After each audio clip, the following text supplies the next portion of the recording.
2024 সালের 5 আগস্ট গণ অভ্যুত্থানের মুখে শেখ হাসিনা পদত্যাগ করেননি, তিনি ভারতে চলে যেতে বাধ্য হয়েছিলেন।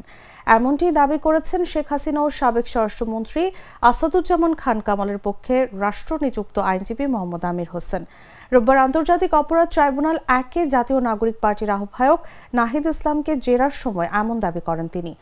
জুলাই আগস্টে সংঘটিত মানবতা বিরোধী অপরাধের মামলায় শেখ হাসিনা সহ 3 জনের বিরুদ্ধে 47তম সাক্ষী হিসেবে সাক্ষ্য দেন নাহিদ।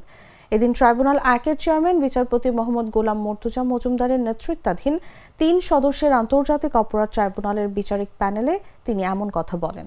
ট্রাইব্যুনালে অন্য সদস্যরা হলেন বিচারপতি মোহাম্মদ শফিউল আলম মাহমুদ এবং অবসরপ্রাপ্ত জেলা ও দায়রা জজ মোহাম্মদ মহিতুল হক এনাম চৌধুরী। শেখ হাসিনা ও আসাদুজ্জামান খান কামালের পক্ষে রাষ্ট্রনিযুক্ত আইনজীবী মোহাম্মদ আমির হোসেন তাকে জেরা শেষ করেন।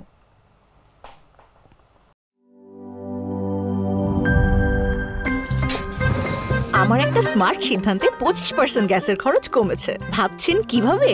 সাধারণ গ্যাস স্টোভ বদলে আমি এনেছি আরএফএল গ্যাস স্টোভ। এর সাইন্টিফিক নজল ও ব্রাস বার্নার ক্যাপ সমানভাবে তাপ ছড়িয়ে রান্না করে দ্রুত, তাই গ্যাসও বাঁচায় 25%, টাকাও বাঁচে 25%। আরএফএল গ্যাস স্টোভ নিরাপদ ও গ্যাস সাশ্রয়ী।